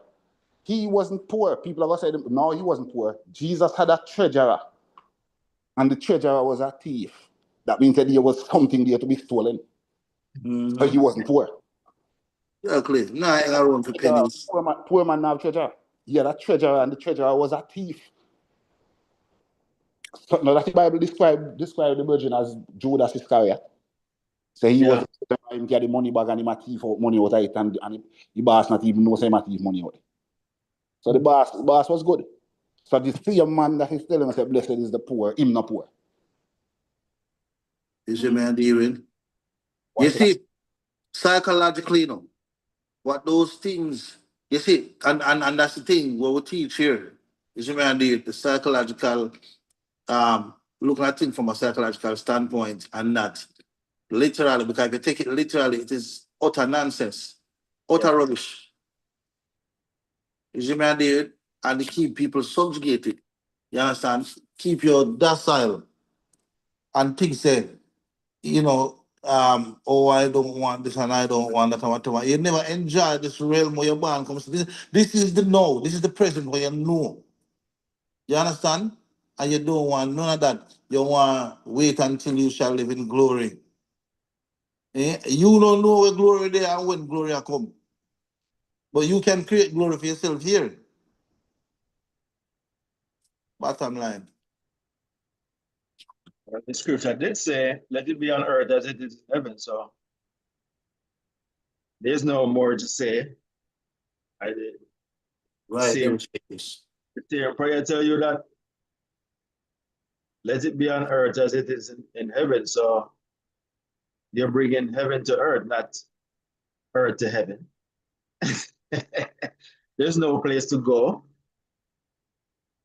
If anything, is a place to bring, to call within, to call out from within yourself. You know, so we've been taught the wrong way of praying, so to speak, or asking. We've been taught to beg and to hope. You know, but we haven't been taught to really internalize things that we desire. Yes, sir, T. So, you know, there's a video out there. I don't know if any of you see it. I saw it sometime the week I just passed here. Where this brethren, black man, you know, religious man said, Jesus come to him and tell him, say, my forward on the 24th and the 25th of September, you know. That I mean, yeah, say my forward about 10 weeks from now. The 24th and the 25th. He make one correction to the past predictions. They usually predict one day. I guess this brother you figure out when the 25th over here, so it will be 25th for Australia. So I'm saying it's a come on the 24th and the 25th of September. Jesus our Father. Okay. So even the people in Australia are going to see him. Huh? I said even the people in Australia are going to see him. Are going to see him. Yeah, everybody my forward, the 24th and the 25th. So it's the time, the second when him forward, it's gonna be the 24th in some countries and the 25th in some other countries. Yeah. And him said Jesus tell him that naturally it's so him a one the nations. I've never seen the sun the same time Australia has seen it. It might be, what you know? They might be a day ahead. It is the present time. Whatever I've experienced is both in the present, but different days because based on the sun and whatnot. But I cannot see the sun the same time they're seeing it and vice versa. No, yeah, but that's beside the point because there is a specific time on your watch. Whether it be 11 o'clock, I mean, at night, because it never tell you, say Jesus, or well, him say more forward like a thief in the night. But that not necessarily means at night he might come either.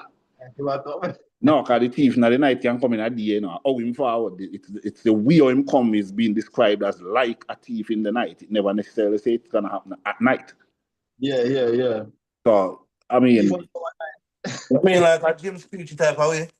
Yeah, he might come catch. Like he might come one way, man. Where TD not gonna say TD not gonna say he might come. So he can catch all TD in a daily party, like a thief in the night. He catch you unawares. TD James word about that. You would have never been there, trust me. If it was me, word about getting caught, you know. The people who believe this thing the most. And them convinced me that this thing is not real. The people who believe it the most, who claim to believe it the most. Because if they truly believe that there's a God out there who can come at any time, complete them into some things where them do, them would have never do it. If they may truly believe that, they don't believe it. If they may truly believe it, the world would have different, brother. And we would have to follow suit and believe too.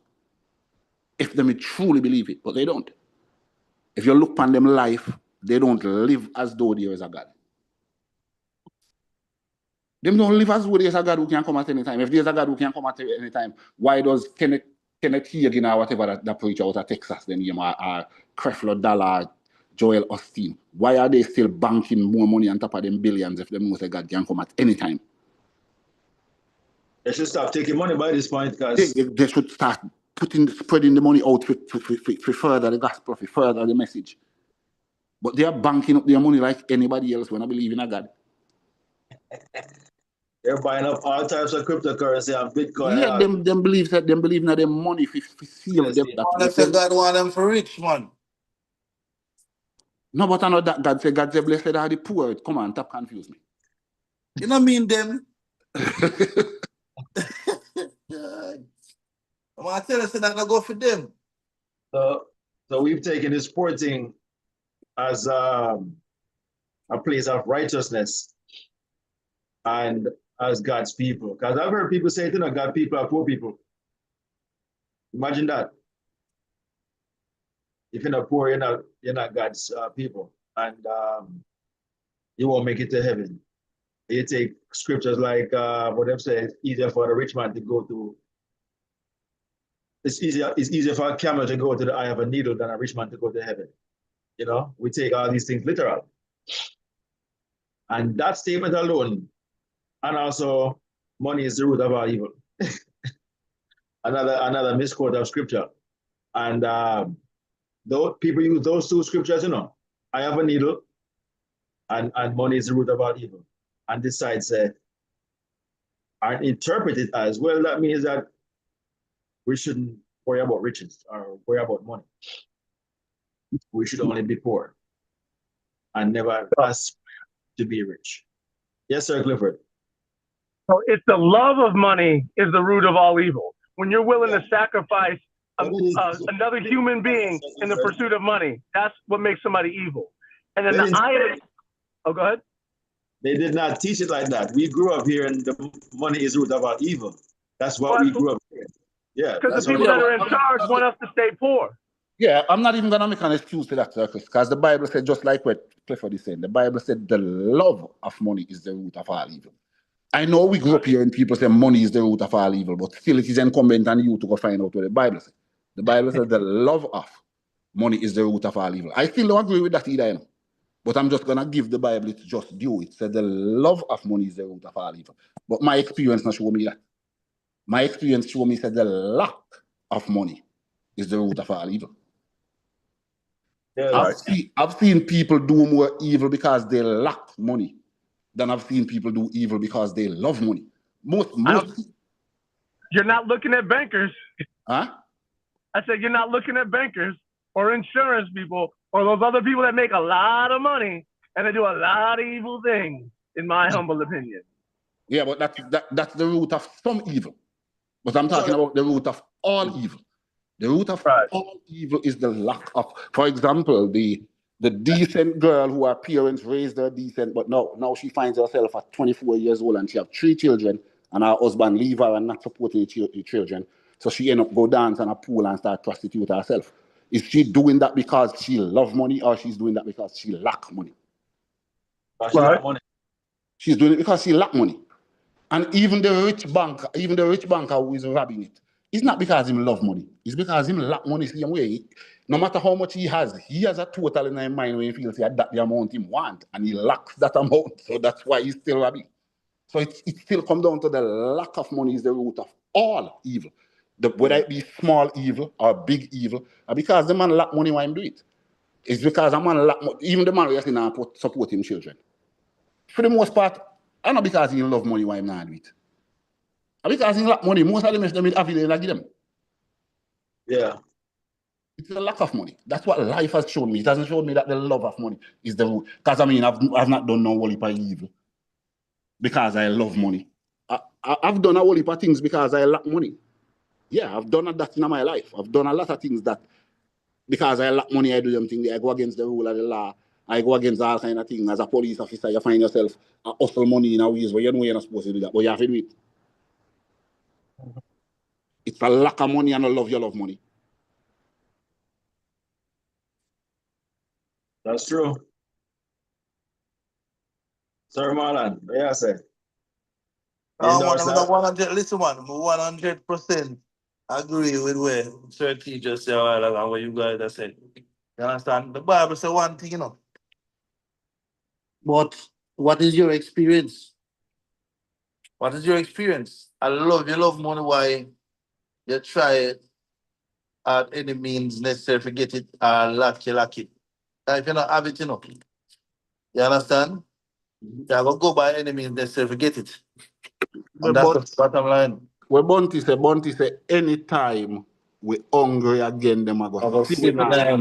Which is It's right. because him love money, why him not go dig up the whole of thing because him lack it. Remember, you know, him man make a disclaimer. He say anytime we hungry again. That means if he don't hungry, him not go do it.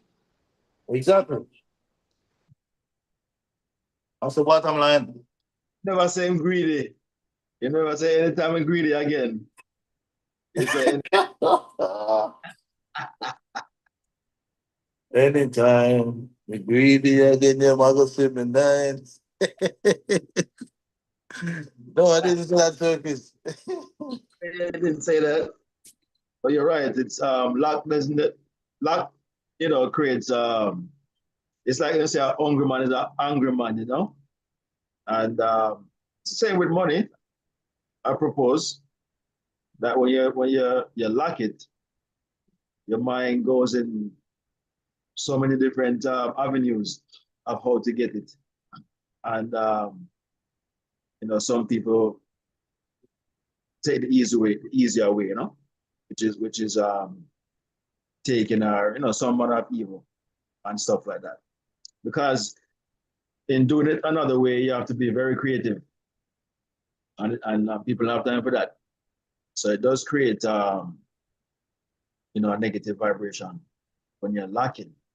And the powers that be knows that. They know this is where they want to keep the minds of the many in having shortcomings, because that creates more chaos.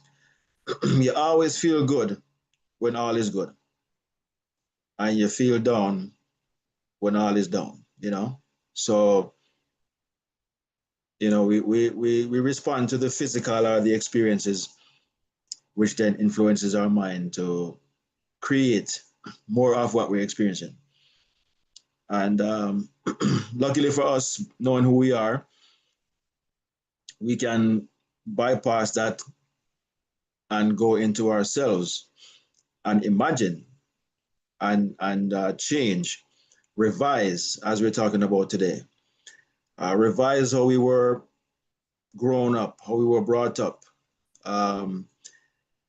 you know, how we were trained or programmed by our own parents, the church, the school, our society, politics, religion, all these different things that had influenced our minds. We have the power now to go back and revise that and relive a better tomorrow, you know, as Jamil would say, you know, better tomorrow. You know, we're definitely capable of doing that rather than reliving the past over and over again. We can change the past to create a better future, a better tomorrow, you know.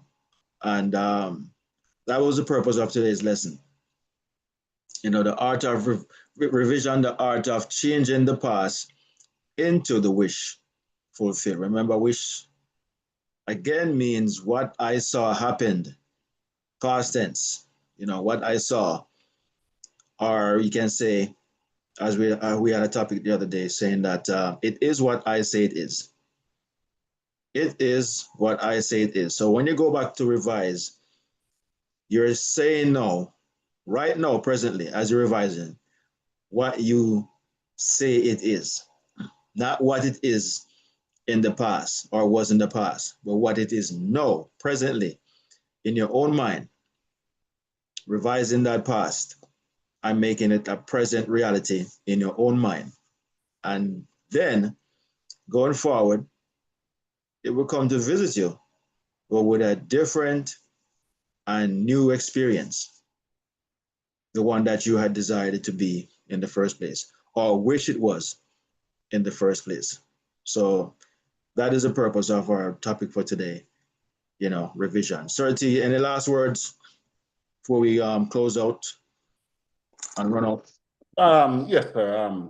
Just imploring everyone, you know, take heed to a word that came from our brother Clifford today. The most important talk you have is the talk you have with yourself. And when you're having the talk with yourself, don't chastise yourself. When you're having a talk with yourself, elevate yourself, glorify yourself. Let me say self-praise is no recommendation. Lie. Self-praise is the best recommendation. Self-praise is the only recommendation. I praise if I praise yourself. Praise no other. Praise self. When you talk to yourself, elevate yourself, uplift yourself. Don't wait for anybody to uplift you. There's nobody coming to uplift you. Elevate yourself. That's the kind of talk you should have with yourself always. Yeah, man. Thank you for that, Sir T. Wonderful reminder. Self-talk. Yeah, man. We should definitely be very aware of how we talk to ourselves and what we say to ourselves. Sir Marlon, any final words yourself before we let go? No, man, that's everything. 37 just concur with it, you know. Just arrive. Wonderful, wonderful. Yeah, man. Mr. Sunshine, any final words? Look like he got busy. All right, all right. So there it is. Oh, there it is. Give me one moment. I'm getting my oil change. You only have a second, Sir Clifford. Sir Clifford is multitasking on a Sunday. And speaking of that, I need to go get a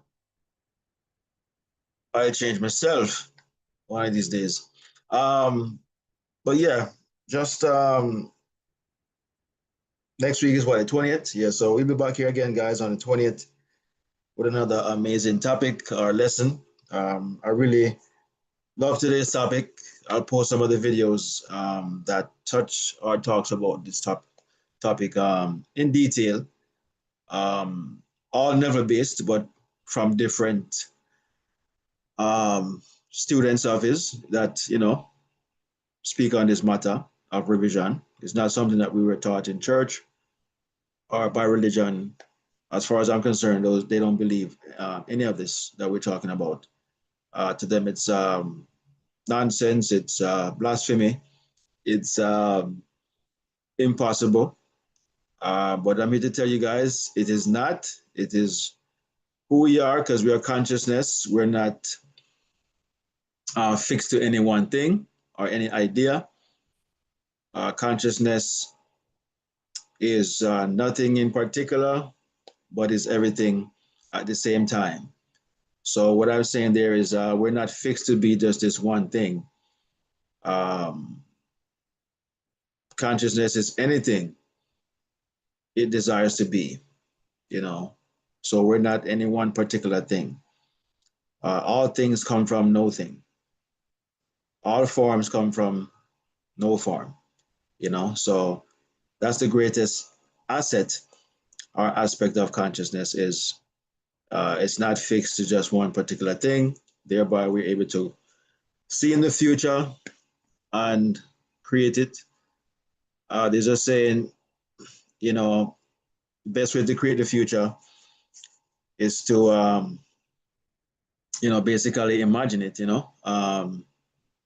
is to speak it as you desire it, That's the best way to do it, is to imagine it as you want it to be. And the best way to fix the past is to go back and revise it, as how you desired it for it to be. And it will come back to you again at some later date as you had desired to be in the first place. So with that said, guys, we're going to close off for today. Lovely attendance. Appreciate that. We wish you guys a wonderful rest of your day and week. And we'll see you guys again next week, Sunday, right here on the One Great I Am Awakening. Peace and love, guys. Love you all. Over and out.